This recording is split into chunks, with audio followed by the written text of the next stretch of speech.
Whoa.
Welcome along everyone to Free Practice 2 here in Slovakia Ring, and just as predicted in the first session, it is indeed raining. We were expecting rain all day, to be fair, so the fact that we got a dry practice session, I should say, this morning means at least some of the teams, or all of the teams, got at least some data that will be applicable to the rest of the weekend, where we have forecast for decent weather tomorrow for qualifying and our first race, and then Sunday it is still falling. It's not falling hard, but it is also only 12 degrees. So the jackets are out and it feels a bit like winter, like it has done around the whole of Europe at the moment. There's Dusan Borkovic getting ready to get himself and Jack Young, who had an excursion in his Honda in the first session. Not a bad one, no big problems really in the first session.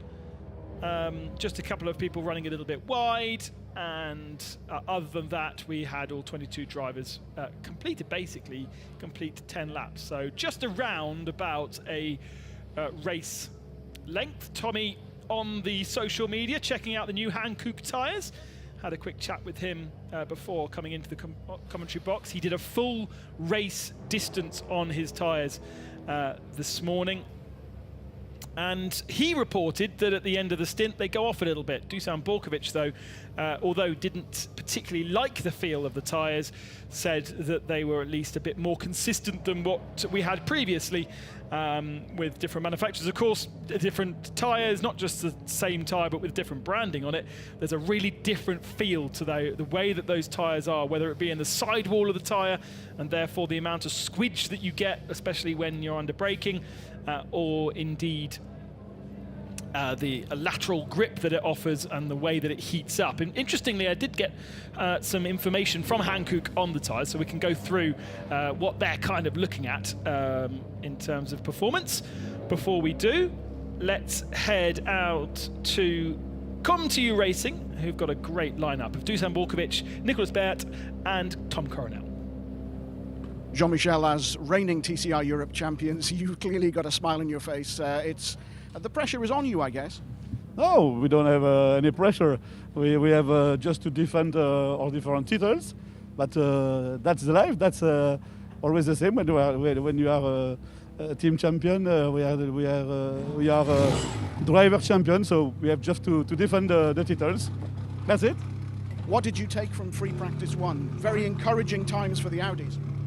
You know, this is the first free practice of the season. Every time everybody is playing, we know that. We have just to take our different mark, and I don't look the others. We are looking our 3 cars, and we have to work. We are the best team, and we have to prove that on the track. But the real season begins tomorrow.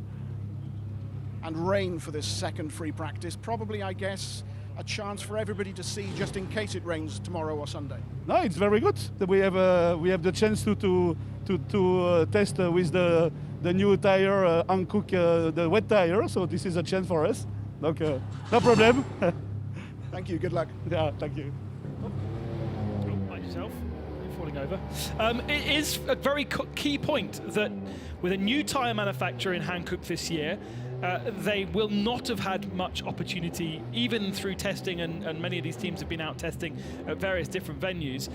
They may not have had the opportunity to do wet weather testing, and therefore this still will be a massive fact-finding exercise for all of our teams to feel exactly how those cars behave. We know that the Audi is the right type of car to have here around Slovakia. The 3-box, the long wheelbase, a car that is very well known, of course, to Come To You Racing as well. They've been running it for a few years now, and as both Dusan and Tom told me, there's no setup change that they don't know the effect of. So there's no point, there's no guessing with this car. There's no like, oh, let's try and do that, let's try and do this. You already know what effect that has, and the car is so well developed that it's not going to be moving forward by any kind of guesswork.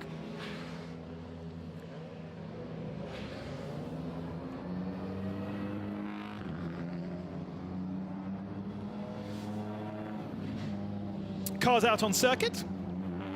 All will be with the wet tyres. There is definitely not a wet line. It is worth saying though, it's not soaking wet. There won't be puddles out there. It's been dribbling wet for the last few moments. I say a few moments, for the last kind of half an hour or so. So a dull and grey afternoon here at the Slovakia Ring. That was Mikel Ashkenar who was the fastest in our first practice session. But the Audis were strong universally. Big surprise for everyone down the paddock really was the lack of pace from the Hyundai Elantra.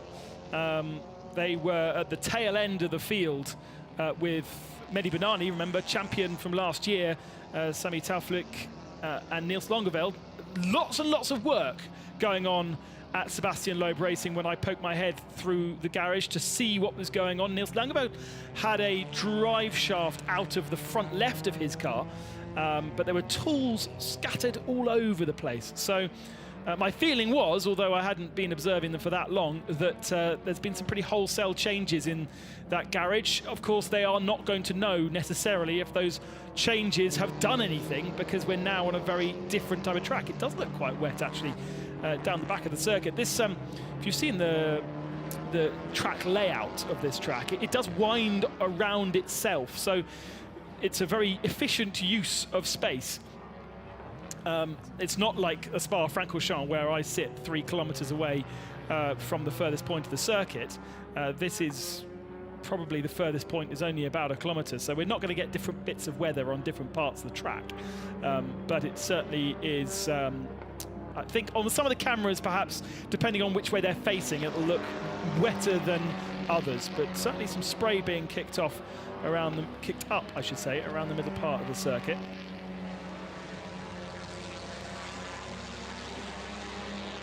And there is Jakim Galeas, Czech driver for Yannick Motorsport, teammate to Mato Homola. I haven't had a chance to see him yet. Many of the garage doors were shut, actually, when I went for my little wander, because it is quite that cold. With a little fresh breeze, many of the mechanics were quite happy to have the garage doors down and be nowhere to be seen. We've only got 14 cars that have exited pit lane, so about half the field right now out on track. And Tom Coronel, the first man to begin a lap time. Him and Dusan Borkovic Come To You Racing generally getting on with it, getting out and getting some experience out of these hand-cooked tyres. Coronel reminding me also earlier that in his 7 race starts here at the Slovakia Ring, he has won 3 of those races in TCR. I hadn't dug into his numbers quite that deeply, but a circuit that he loves, clearly, and the performances have been there for him. Why 7 races? Well, of course, at least one of those years in the world TCR, they had 3 races across a weekend. Otherwise, you'd be like, well, hang on a second. Normally you have 2 races, but of course, no, there's no normally anymore anyway. So here's Coronel then. Fastest lap in our FP1 was a 2:10.9. So we'll be able to get a feel for just how much slower they're going when Tom finishes this lap. A little bit of opposite lock. Now, Tom knows this Audi very well. He's got plenty of experience in the car, having campaigned it also last year. Well, the Clarets are taking their time to get out onto circuit. There's Jimmy.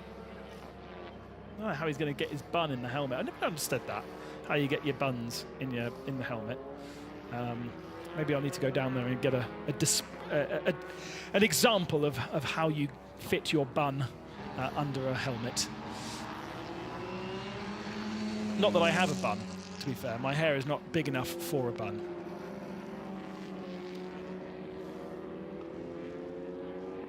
So Coronel coming now down to the tail end of the track. The time has passed for a dry weather time. Now, this is a long right-hander here. This is where you need stability in the car. This is where the Audi, particularly with its long wheelbase, picks up understeer. That's what Dusan has observed. First time for Borkovic in an Audi. He's driven many a different TCR car, as we spoke about in Free Practice 1, but he's never driven an Audi. Now, the tech, effectively, is the original Seat Leon. The basis of the car is that, well, one of the very first TCR cars was the Seat Leon, and the Audi came a couple of years later, but was based on that same platform. So, actually, the likes of the Honda, for instance, and the new Elantra that we've got, even the i30, are a couple of years younger, and therefore have technologies in the car, and the car feels more modern.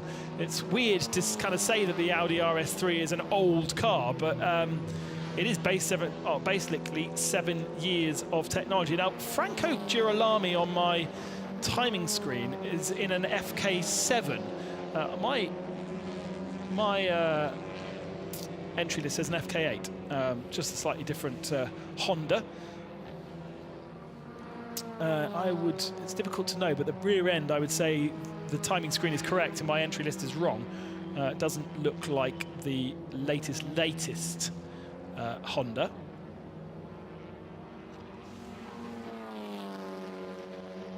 Interesting to see that there's not a huge amount of rush, especially from the guys down at Claret Sport.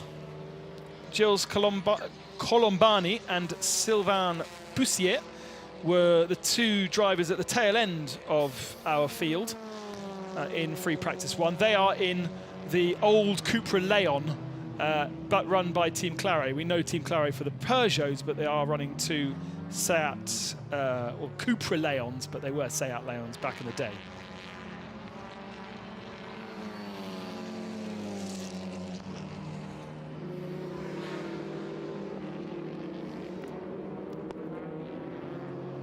So with Tom Coronel boasting about his results, we should say that it's Audi and Hyundai that have the most amount of wins here at Slovakia. Each share 3 wins. I find this one a difficult one, though, because we do know that, of course, this is the first time TCR Europe have been here, and when the World Championships, or the World Cup, I should say, is here, some weekends the BOP favours some manufacturers to others. I wouldn't personally say that the Hyundai i30 is the right platform for a circuit which is medium to high speed, flowing kind of circuit that we've got here. Yes, it's not quite as short in terms of wheelbase than some of our cars, but I'd say the Elantra suits it, as does the Audi, much, much more.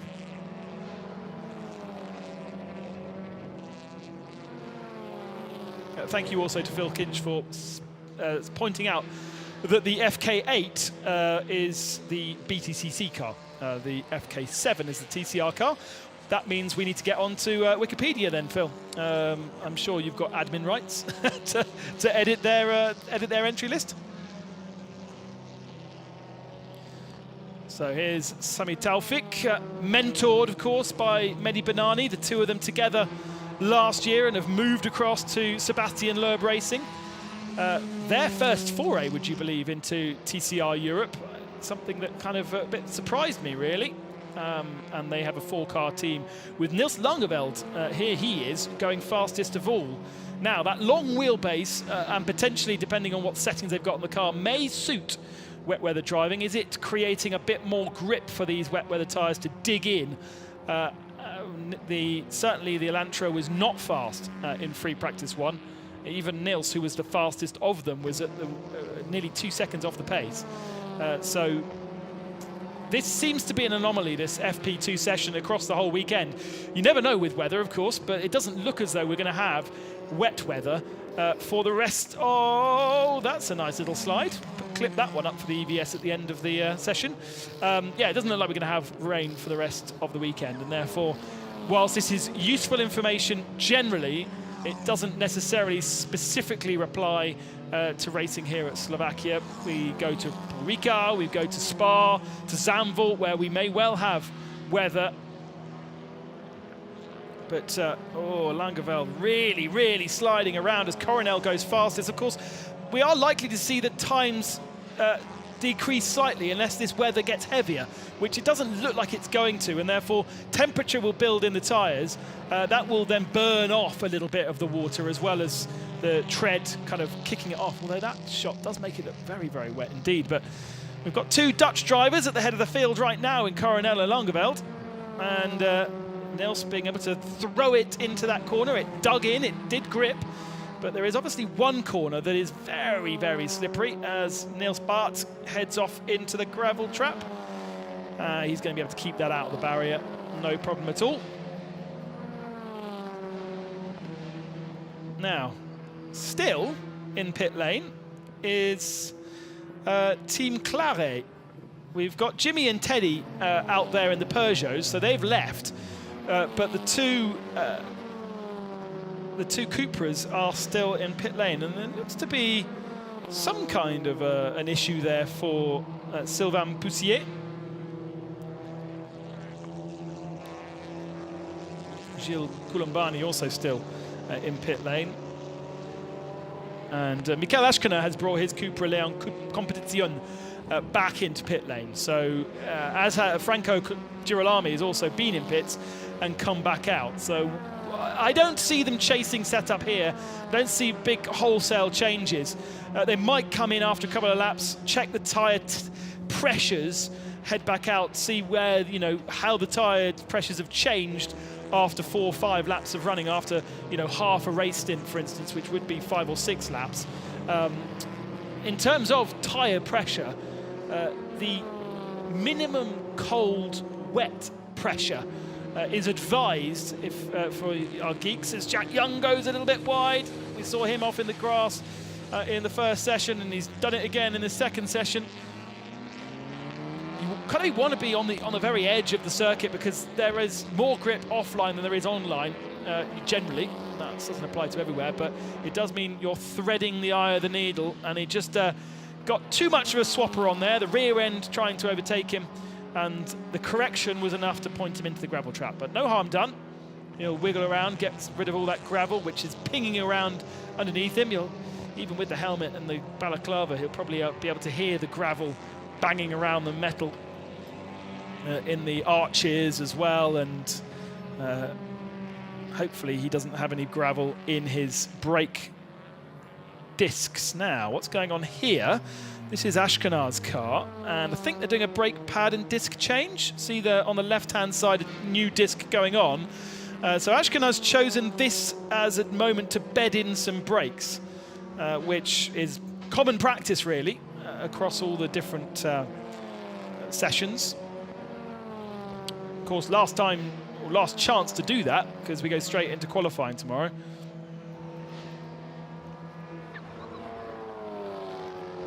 There is Mehdi Banani. Again, big armfuls of opposite lock as he throws the car into what I think is turn 3 there. And initially the back end stepping out, but then straightening up.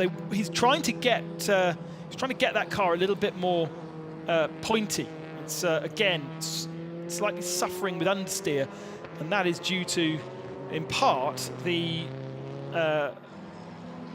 length of the car, the wheelbase of the car. The length of the car is about 25 centimeters longer than the i30. The wheelbase is about 10 centimeters longer, and it doesn't sound like a lot, but as a moment rotating around the front of the car, it is, and there's a real feel for it. So that's what they're trying to dial out, and of course they'll have no idea if they've worked or not, because in wet conditions it will feel completely different. So unfortunately the Elantra goes into tomorrow still a little bit blind if it is in dry conditions, and that will be a little bit of a worry for them. But at the moment they continue. Stiff enough, isn't it? Because lifting that inside rear tyre, even in wet conditions, it's generating enough grip to do that. I wonder whether it's a bit too stiff for wet conditions. Where is Banani? He is in 7th fastest. Felice Yelmini. Oh, see, we rehearsed this, and I still can't get it right when it comes to going on air. Yelmini. Felice Yelmini is just one place behind Mehdi. 7th and 8th for the two Elantras. But it is Niels Lagerveld, his fastest, and by 0.6 of a second.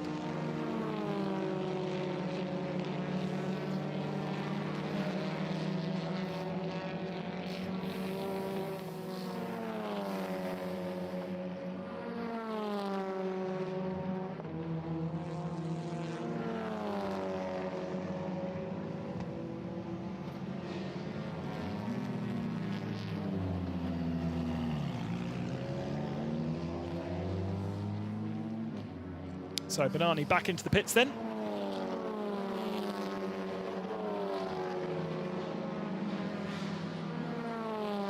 And he has then completed 6 laps, which is about half distance. So as I said, that's what I was kind of expecting from the guys to do, about half distance, come in, check tyre pressures, and then go back out again. Now, before Jack Young went off, I was about to tell you about the pressures that these guys will run. So a cold, wet pressure, as in when the car is, the tyres are cold, what pressure is Hankook recommending to put in? That's 1.6 bar. And that's what Hankook are recommending. Now, teams will look at that data and take it with a pinch of salt. They will do what they can. They'll experiment around it. There's recommended negative and camber as well for the wet tyre at 3.5 degrees. Again, it's recommended. It's not letter of the law, so teams will play around with it, knowing that if they push it too far, they could potentially get themselves a puncture. But Hankook and all tyre manufacturers provide this data to the teams to work on.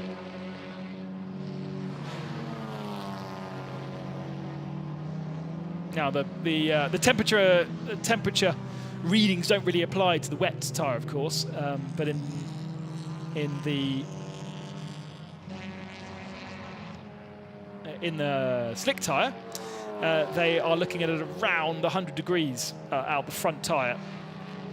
That's what they will be aiming for, just a bit under, to be fair.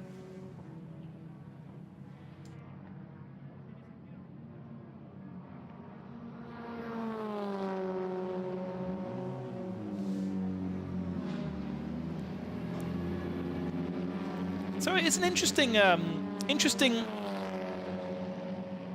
timesheet at the moment. Niels Lagerveld in second position. First. Jack Young in the Honda second. Tom Caronel being bumped now down to third position. Dusan Borkovic in fourth. Isidro Callejas in 5th position. He's in the pits now. Mato Homela 6th. Franco Girolami 7th. Nicholas Bart in 8th position. Klim Gavrilov, who was fastest of the Audis in the dry, he drops down to 9th.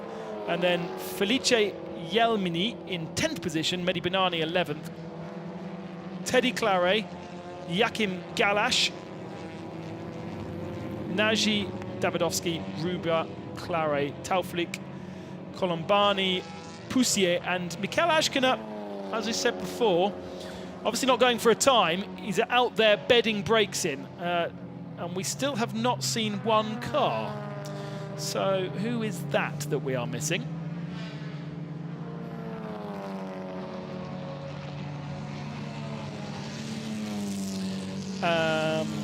Who have we not seen on track? I think it might be Teddy. No, Teddy Claret is there. Okay, I know. It's the second of the Cupra Leon Competiciones, which is Leonov. So why have we not seen Evgeny? Volcano Motorsport obviously doing a different thing with Mikel Ashkina to get the brakes bedded. And I wonder whether Evgeny Leonov has kind of said, I don't fancy going out there, there's not much point. He is the only one we haven't seen.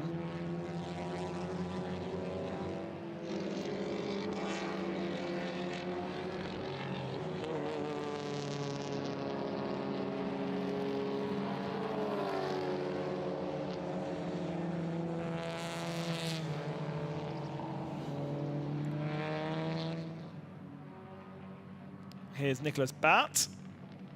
Time's sliding away. Now, the other thing that we will be seeing and the teams will be observing is how the wet tyres go off. Because, of course, we talk a lot about the dry tyre and how it degrades across a stint. But the wet tyre is going to do the same. It's going to cut off. There is Evgeny Leonov. And there is his car. So, yep, it's on the jacks, no work being done. There is a mechanic in there, so I wonder whether there is an issue with that Cupra. Either way, no, doesn't look like there's any chance for Evgeny to be going out. He's trying to find the correct onboard video to watch either what his teammate is doing or what he was doing before. There is a half a look at what the Peugeots are doing to their tyres. This is what the engineers will be looking at. How are they wearing? Because as soon as you start losing that sharp, as soon as you start losing the edge of the sharp, brand new wet tyre, then it starts to lose the amount of water that it can get rid of on circuit.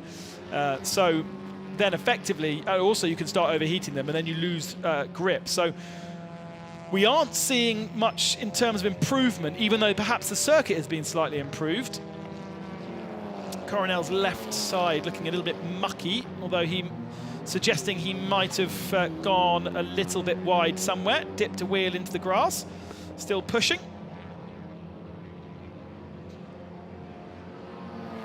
And again, plenty of laps being done by all of our drivers, not wasting any time in free practice, because once this session is over and we've only got 7.5 minutes remaining, there is no practice left. Qualifying, straight into qualifying. Points, of course, for qualifying. Let's not forget that. And then we go into our 2 races.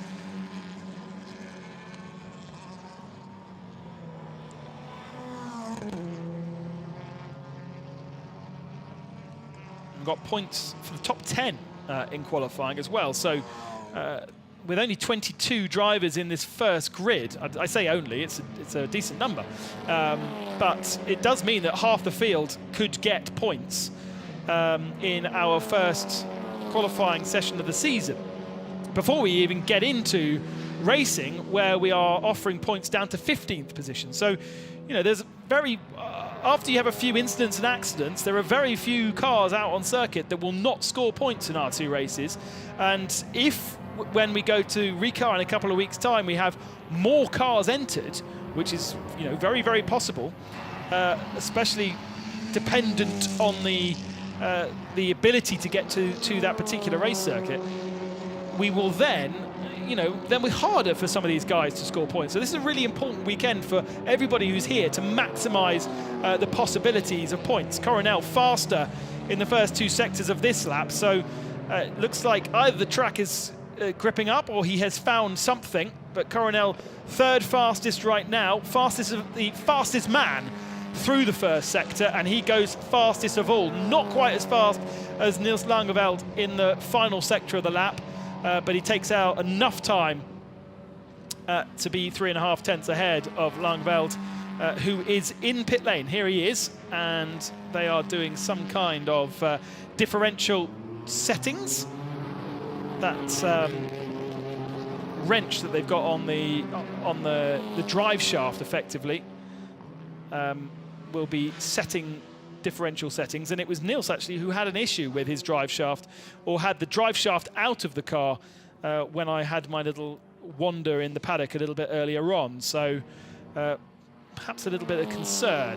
Right, Michael Ashkanat coming in or going out? I think coming back in, and again has only done a lap time good enough for last position and 20 seconds off the pace.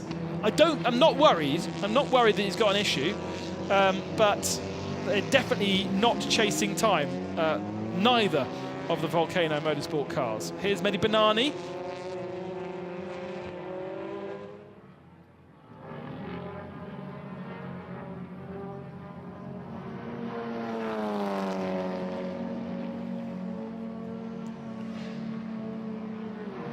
Klim Gavrilov, 9th position so far, heads back out onto circuit, having done 9 laps in his all-blue Audi RS3, as I said in that first session. VRC, the Russian team, just running that one car. And let's not forget that not only do we have a Drivers' Championship, we've got a Teams' Championship, we've got a Junior Drivers' Championship, and we've got a Junior Teams' Championship for every driver that is a junior, and a junior must be 23 years or younger. We also have a Rookies Championship for drivers that have not done more than 2 races in TCR. Now, actually, I need to open my file because I'm not sure if that's TCR Europe or TCR generally, but for someone like Felice Yalmini, we've seen him in 2 races of TCR Europe last year, but he's actually had a full season of TCR Italy. So 3rd in that championship, which means I'm not entirely sure whether he classifies as a rookie. Well, there is thumbs up from Michael Ashkanat, fastest in free practice 1, but not bothered about free practice 2 in the rain, and he will finish the session dead last. His teammate will be last, but didn't set a time. Meanwhile, Tommy Coronel is going for another lap, fastest first sector of anybody. I imagine something like that, the little Peugeot 308, is probably not that much fun well, it probably is fun, it's probably not that fast in these kind of conditions. Short wheelbase, and the car sliding around. Oh, now, Tom Coronel's lap time disallowed. Now, I don't know whether that's this lap time. I think it might be. I think he's made a mistake somewhere in the first sector because he was half a second faster than anybody else in the first sector. Miguel Ashkin is still very happy. Let's not forget that he didn't do the full season last year in TCR Europe.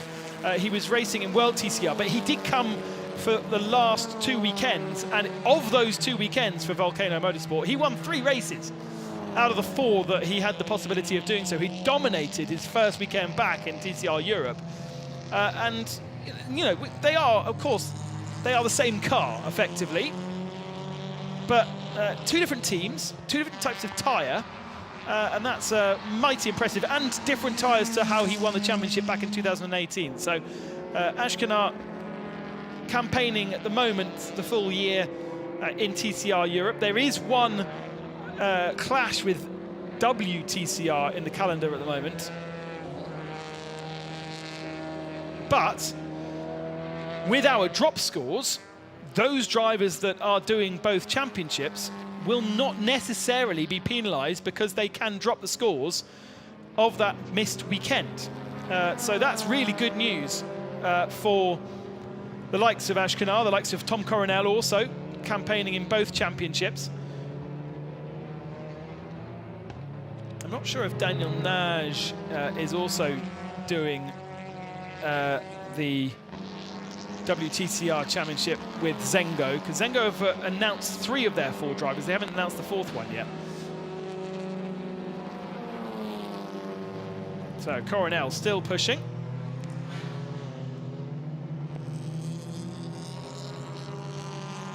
It's still a Dutch 1-2, and he's got Matto Homela in the way here. Not quite sure if that held him up. Certainly a time that is not going to be as good as his previous laps. And I wonder whether, again, he's having track limit issues. Looking at my timing screen, his first sector is not being recognised. You can see on the graphics, he's gone a fraction faster than his last allowable time. Let's see what happens when he crosses the line. I think he will go fastest. He does go fastest again. Yeah, and he just gets across the line before the checkered flag, so he could go again if he wanted to. But I wonder whether somewhere along the lines he's understeering a little bit wide. Hello everyone, watching on the YouTube channel or Facebook Live. Can't necessarily get their big screens working with a laptop, but they've got it on the phones.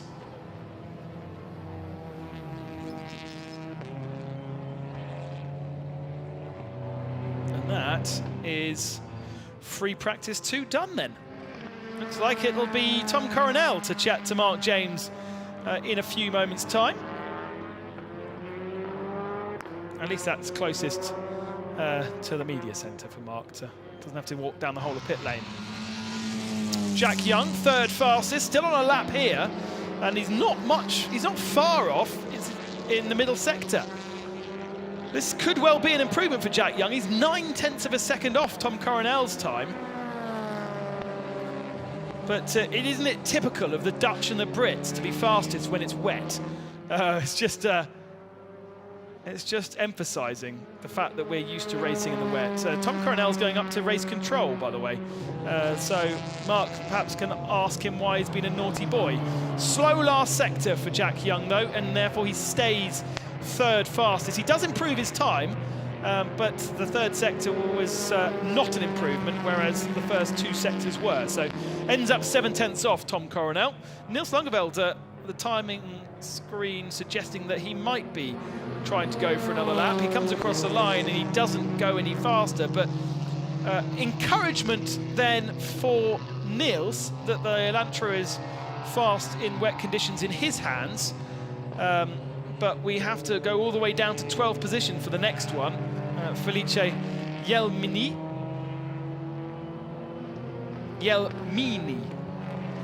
Emphasise on the right syllable. Mehdi Benani just behind him. And then Sami Taufluik down in 18th position. Ahead of those 2 French drivers in the Cupras for Claret Sport. And then Ashkenar and Leonov, who really didn't effectively set a time.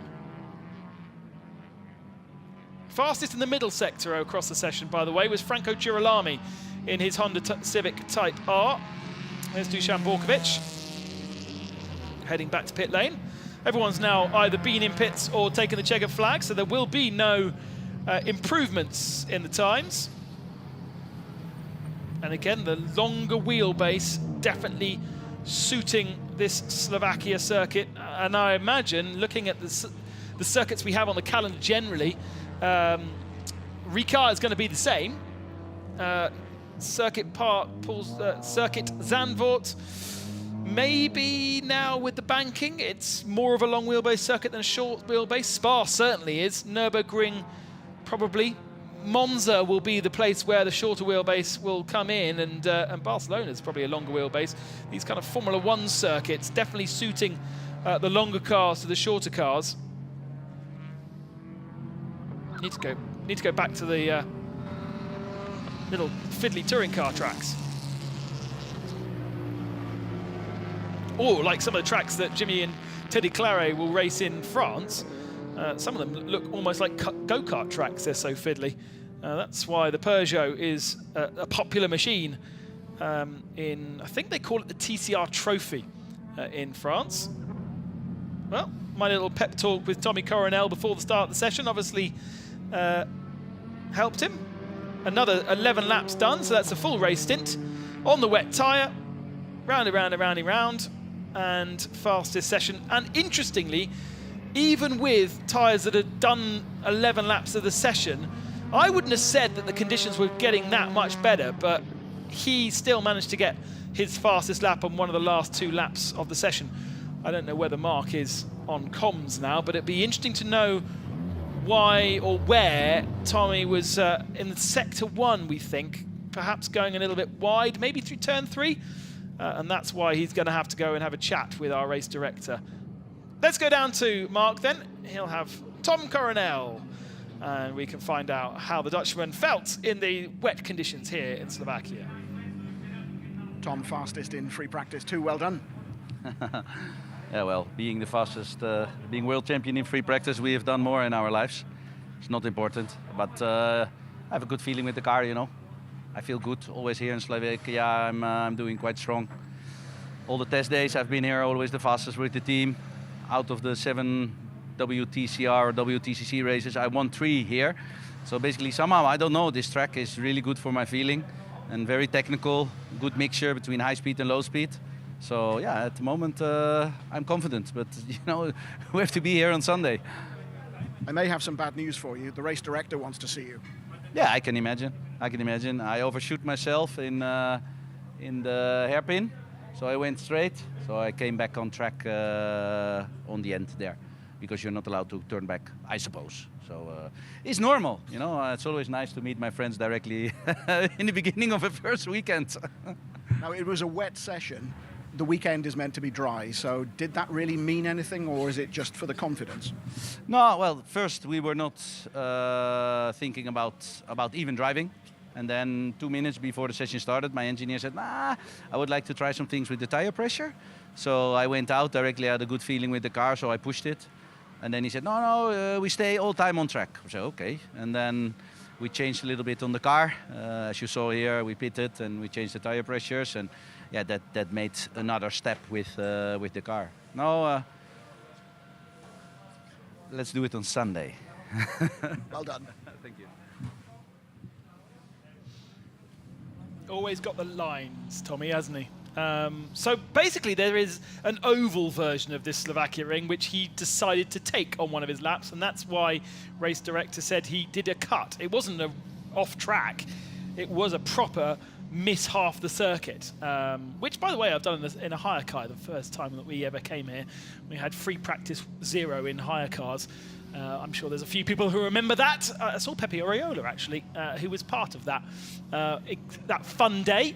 I need to go and say hello to Pepe, who I think is working for Brutal Fish this weekend. There is your times then. As Tom says, it doesn't really mean anything. Being the world champion of free practice 2 means nada. But the next session, qualifying, does 10 points for pole position and the possibility of starting on the pole position. There's Martin Rieber. Great to be in Slovakia. Great first day. Make sure you join us for qualifying and the races across this weekend. Don't worry about the weather. It's going to be beautiful racing when we get here tomorrow. See you then.